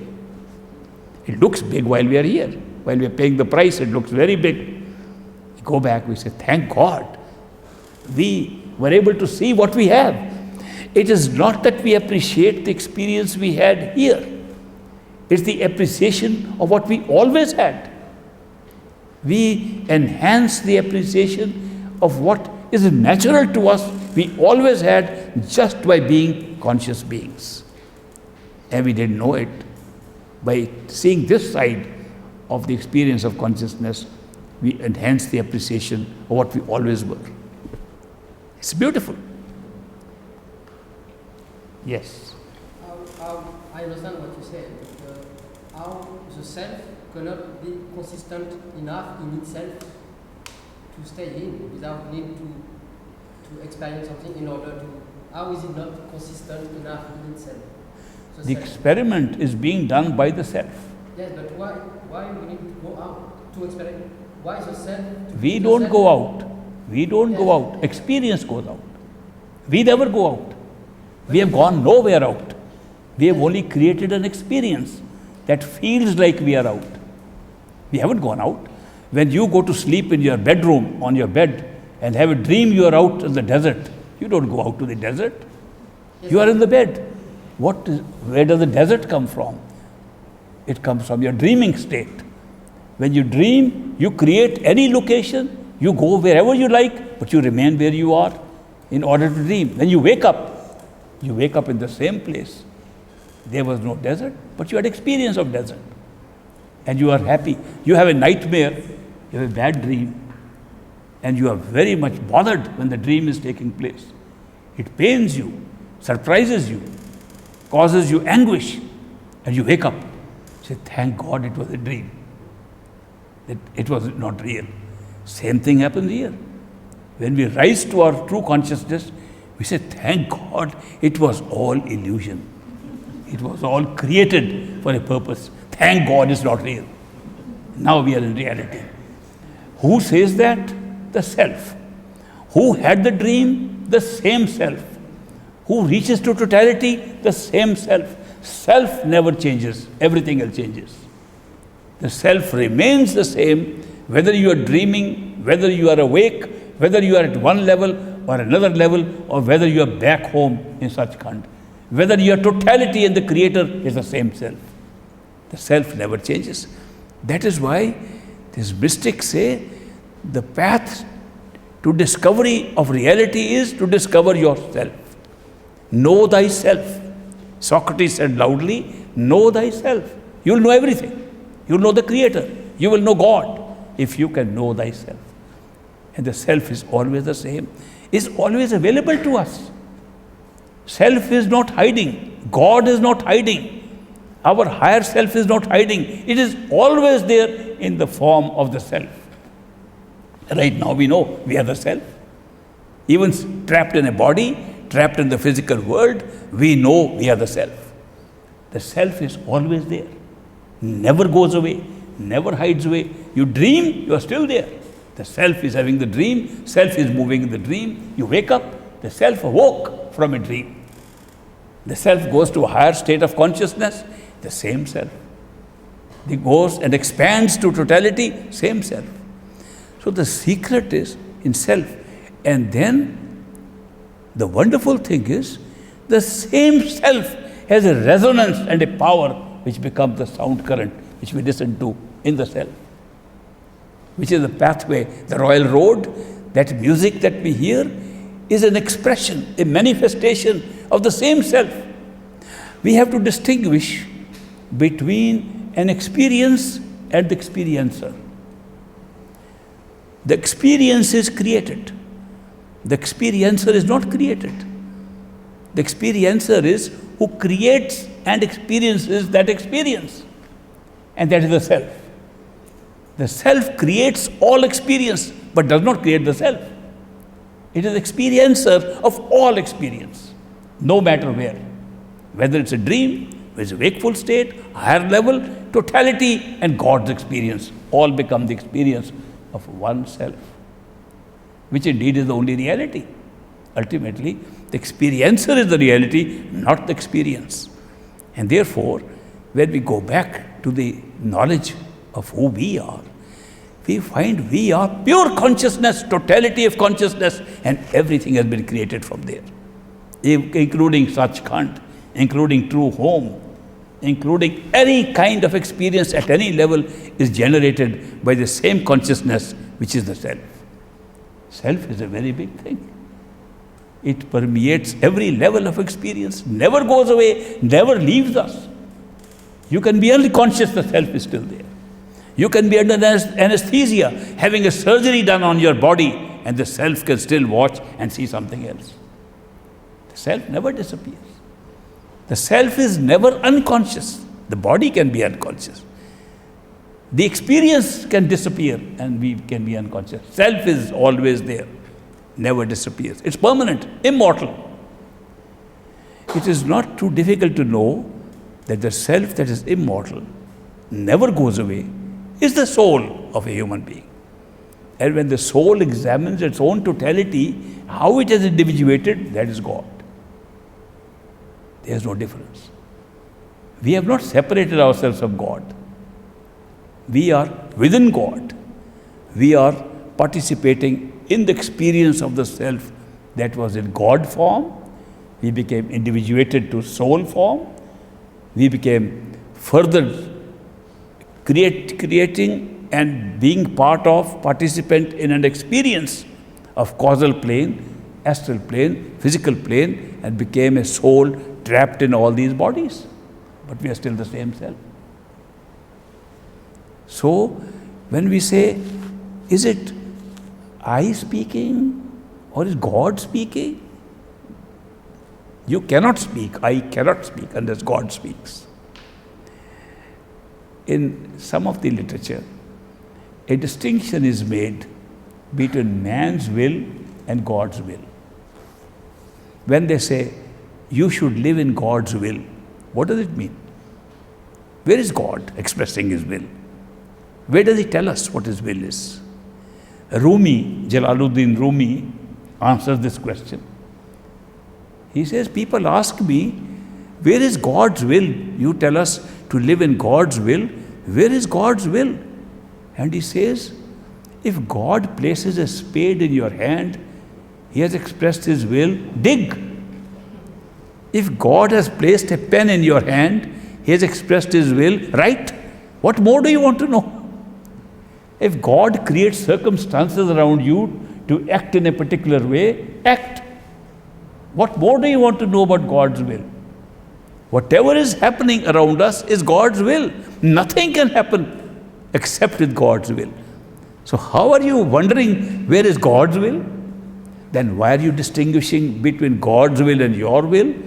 Because of this accessory given to us called the mind. The mind thinks and creates a departure, a divergence from that will. God's will says, do this. Mind says, not at all, I don't like it. And creates another will, creates a mental will. Those who live in their mind's will as a departure from God's will are called in our Indian culture manmukhs, that they are followers of the mind. And those who follow the Guru's command or the God's command as expressed in nature are called Gurmukhs, the followers of the Guru. The distinction between a manmukh and a Gurmukh is precisely this. The Gurmukh follows whatever the circumstances, coincidences tell him to do. The manmukh tries to divert himself from that, going by the advice of a mind, an extraneous force placed in us for helping us. And we are misled by that force, that we become manmukhs. The mind has the ability to create a feeling of free will and therefore diverts from what the circumstances and coincidences of life are telling us to do. When we go by these circumstances and by non-mental knowledge, which is called intuitive knowledge, we all have that. Every time when we have to take a decision, a gut feeling tells us, do this. The mind says, no, I don't like it. The mind tries to divert us from that, thereby creating a separate appearance of will called the mind's will. And therefore, in actual practice, in the physical world, we see two wills.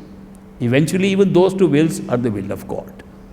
But here, there's a distinction, because the mind is at work, and our mind, the thinking machine, which we are supposed to use for thinking good things, thinking things for communication, thinking things for helping us, is thinking nasty things, thinking negative things, thinking of things which we ought not to be doing. And then the mind thinks like that, and the inner feeling says no. We create a divergence. The mind's will then becomes separate.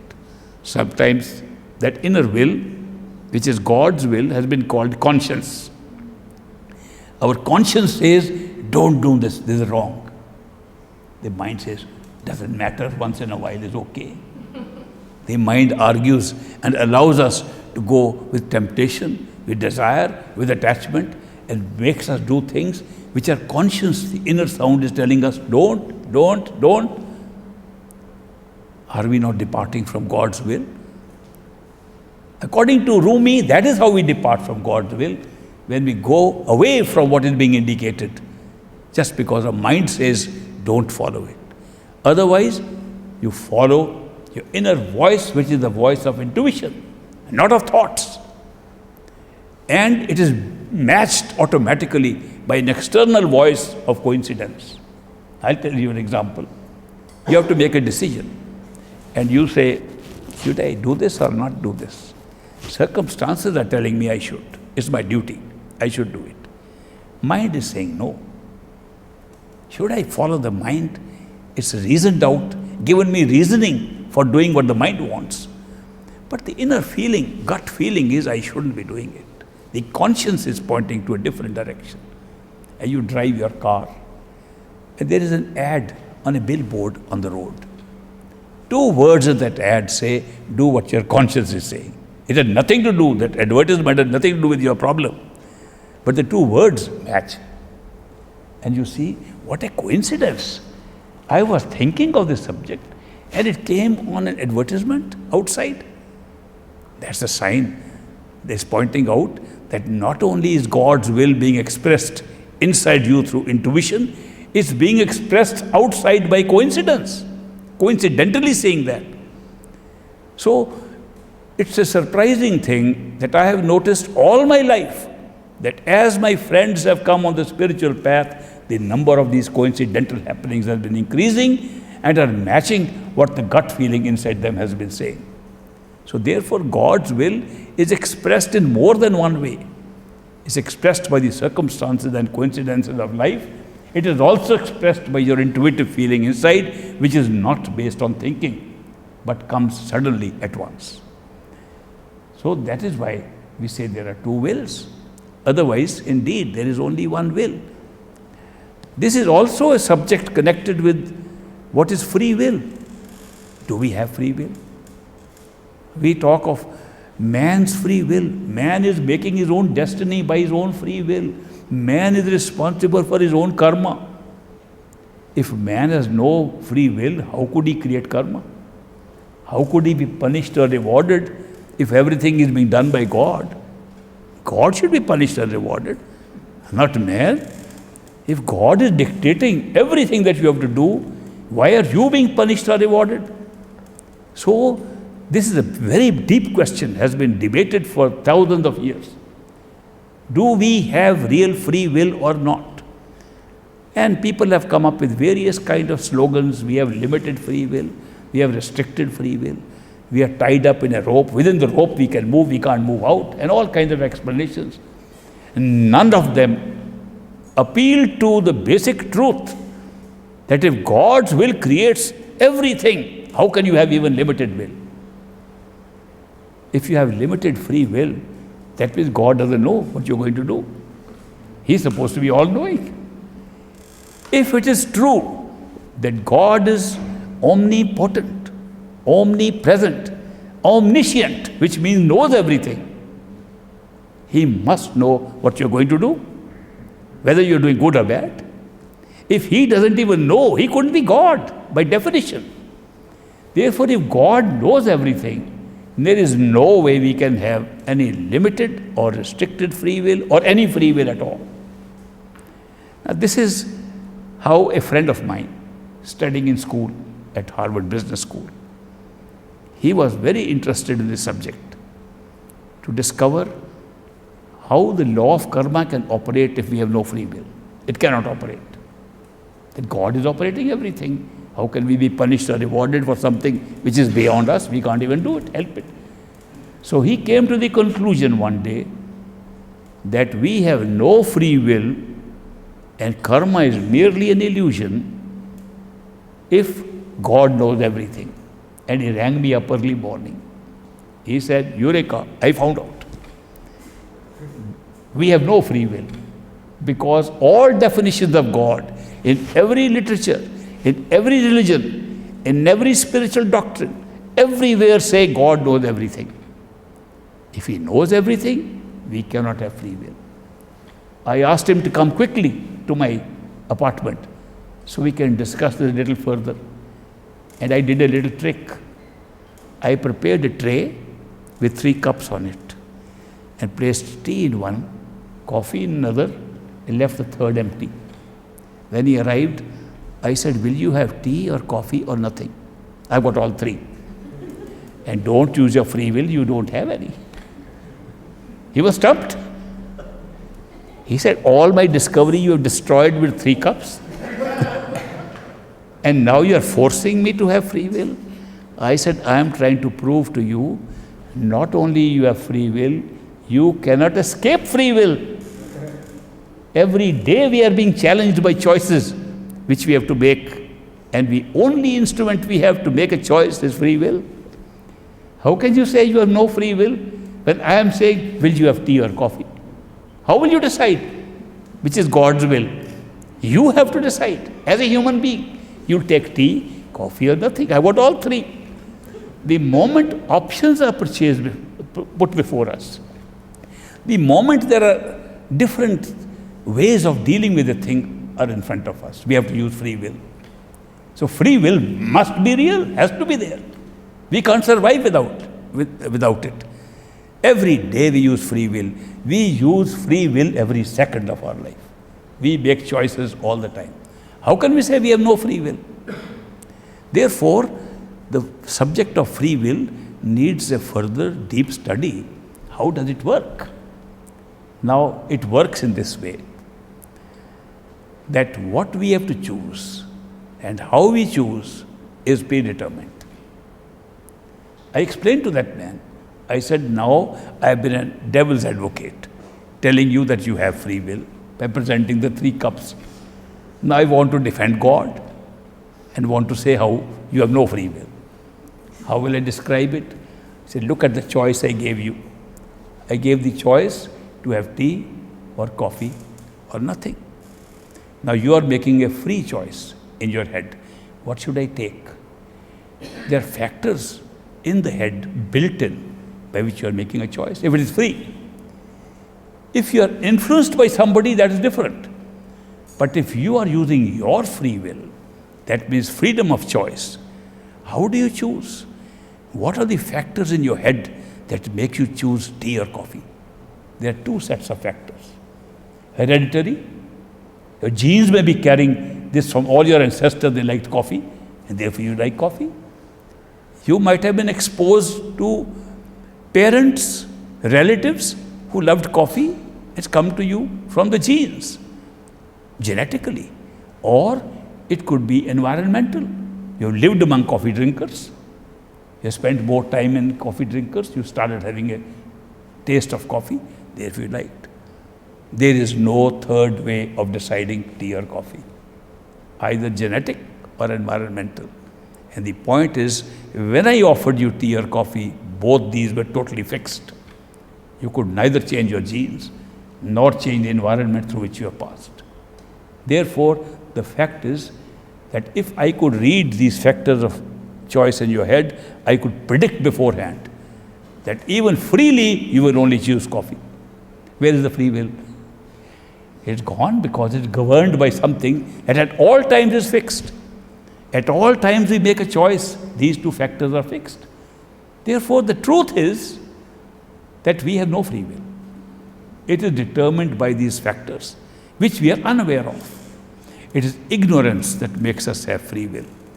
It's the ignorance of knowing how we decide that makes us feel we have free will. It's a feeling of free will. It's an experience of free will, and not really free will. And therefore, it looks like free will, has to look like free will. What about karma then? Karma is also just felt freely as real. It's not real. It's as unreal as free will. Karma is an illusion also, created along with the illusion of free will. It's a package. It does not exist separately.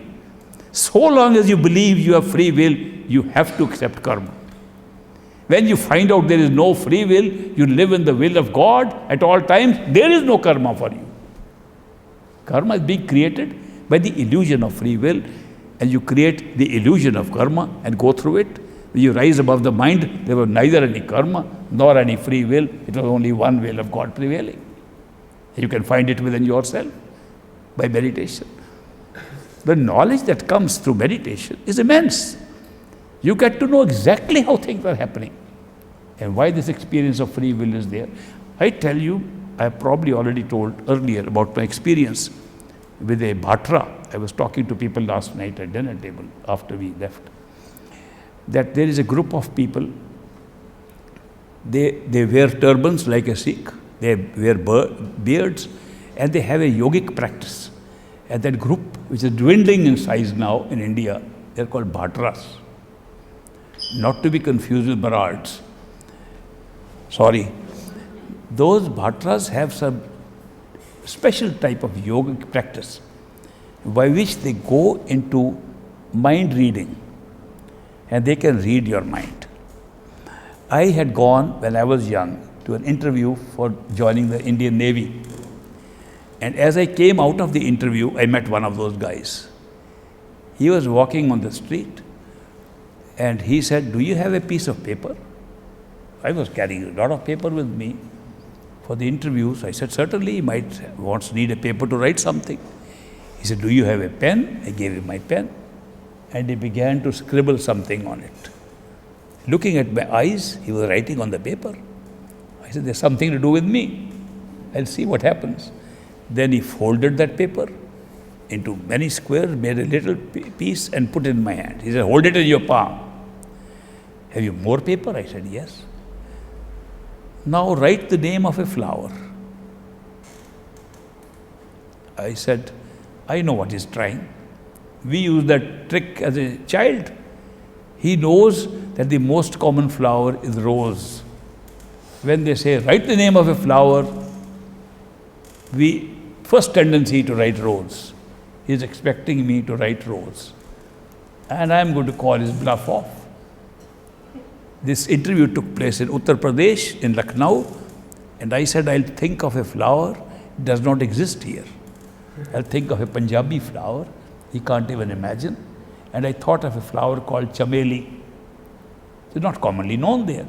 So I wrote in English, Chameli, chameli. He said, write a number between 1 and 10. And I said, he's expecting me to write 5. Common, middle of the number that he's offering me. I am calling his bluff again. I wrote 3. He said, write your date of birth. I wrote 1926. He said, that's your year of birth. I want you to write the date. And normally we write the date and the month before we write the year. But because I'd already written the year, I wrote the date after that. He said, now open the paper I gave you. And he opened the paper, which was pre-written by him. And it said, Chameli 3, 1926. I was completely thrown off my guard. I said, how is it possible? He wrote that paper before I had thought about these things. I made my choice on this options he gave me after he gave me the paper. How could he know it? There's no way he could have known. I said, I'll give you anything, but please tell me how you do it. He said, we have this yogic practice. We can read a person's mind. But a person thinks his mind is read of what he's thinking when he's reading. That's not true. We can also read for the next 5 minutes what he will think. Which means what we are going to think in the next 5 minutes is already there. Of course, later on I found that entire life is already there, not only 5 minutes. But that man, through that yogic practice, can read 5 minutes. So he could know that when he puts those questions to me, what answers I will give. So he told me, shall I tell you more? I said, you have told me enough, but go ahead. He said, you think that I will write rose because he expects me to write rose? And I will write the name of a flower that he can't even think of, and you wrote chameli. He not only gave me the answer, he revealed to me that he even knew the thought process that will go before I make a choice. He knew even that. You thought that I am expecting to write 5, I will write 3 and call this man's bluff off, and you wrote 3, I could even read that thought. And you wrote your year of birth, and I had to tell you to write the date. He knew the entire process of free will that I was having in my mind. What kind of freedom is that? Yet I experienced free will. I made those choices. If somebody can read my choices in advance, how free are those choices? There's nothing free. The experience of free will is real. The free will is not real. So we experience free will, therefore it's real, because we don't know how that free will is being exercised, which is pre-written. Everything is pre-written. Not only that, I'll tell you more. They say that a divine person, an enlightened person, can change our destiny, which is true. We go to a master, say, Master, I'm suffering too much, please help me. And he says, don't worry, do your meditation, do this, you'll be better. And things change. Obviously, he has intervened. in our destiny and change it. Then we go into meditation and go into the astral stage and see what happened. And we find that the master intervention was pre-written. That he will change the destiny was written there. It changed here. It didn't change there. It was already written. Then we seek divine intervention at that level and want to change that which is pre-written. And the master at that level changes it. We say, at least here he has changed our destiny in real fact, and that has affected our physical destiny. And then we rise in meditation to the causal stage, and we find in the Akashic records which exist there, where the whole of destiny is written, it says that this man's destiny will be first altered here, then he will seek alteration there, and therefore the master will change even that. Which means even divine intervention looks like really a person is interfering and changing your destiny at some stage is written up. And above that, of course, there is no time and space, no Akashic records, no destinies. The whole will is prevailing, which creates all the lower levels and the destinies. So you will notice that God's will is the only will that prevails. In appearance, it becomes our will. And that's the only reason why it is said, man is created in the image of God. The man is created in the image of the Creator. He is not created in the image of Creator because the Creator has nose and eyes and so on. Creator has no form, but this fact is common. Creator has real will, man appears to have will. And man's free will looks as real, as the Creator's real will. God's will is real with knowledge. Man's free will is real because of ignorance. He doesn't know how he's doing it, but he thinks it's free. Karma is created at the same level and exists only as a creation along with free will. It's not real. One can escape karma completely by just going above the mind. And then what happens? It's not destroyed. It's a package that you want to have physical experience, have an illusion of karma along with the illusion of a physical world. It goes together. You want to go up above that, nothing ever existed, neither karma, nor will, nor sin, nor rewards, nor punishment. These were all created as a package for us to have the experience of free will on a physical plane. Incidentally, the free will is not available at all planes. When you make a decision here in the physical plane, it is recorded. In fact, it has already been recorded before you make a decision in the astral plane. So it's known there. Here you don't know what is going to happen tomorrow. There you can know what is going to happen tomorrow. You can see your future. In the astral plane, you can see the whole of your future. Very little of the past, but you can see the future very well. In the causal plane, which is your mental plane inside, which is accessible through meditation, you can see both sides completely. You can see all your past lives, all your history right up to inception and go right on till infinity. It's all within us. But then what happens if we have access to that information? We are astounded by the fact that it is all with us already. This information was with us, and we come back here and it fades away.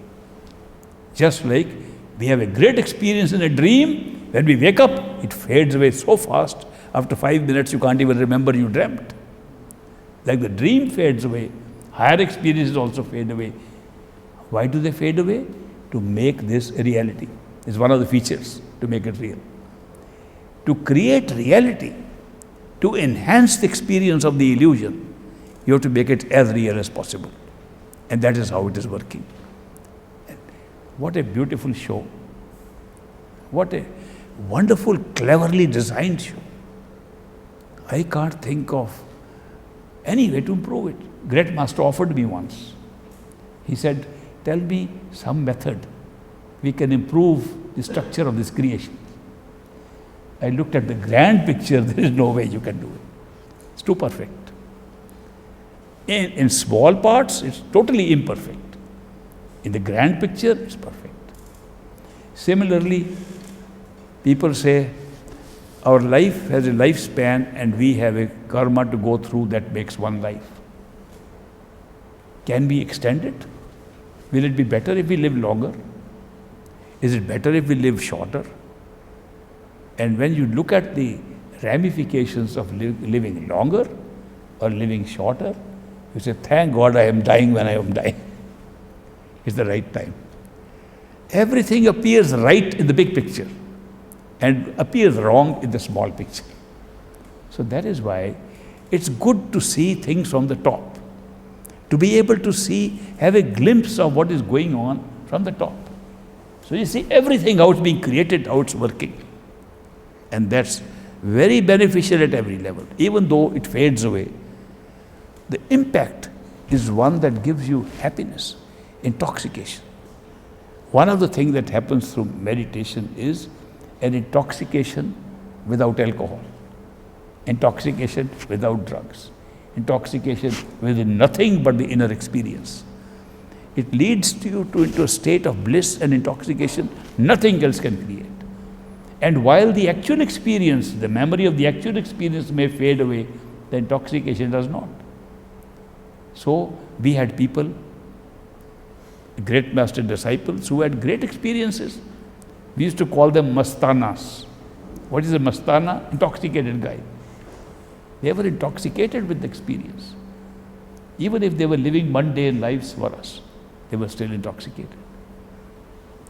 In Guru Nanak's teachings, it says that any other form of intoxication, you can take milk, you can take wine, you can take this and you can take that, that does not last and gives you a hangover.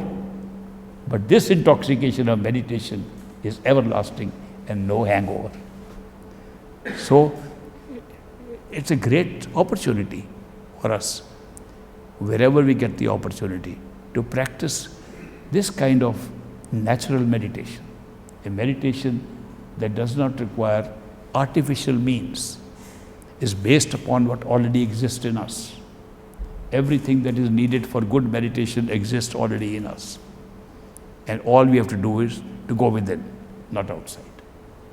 Look within, not outside. Thank you very much.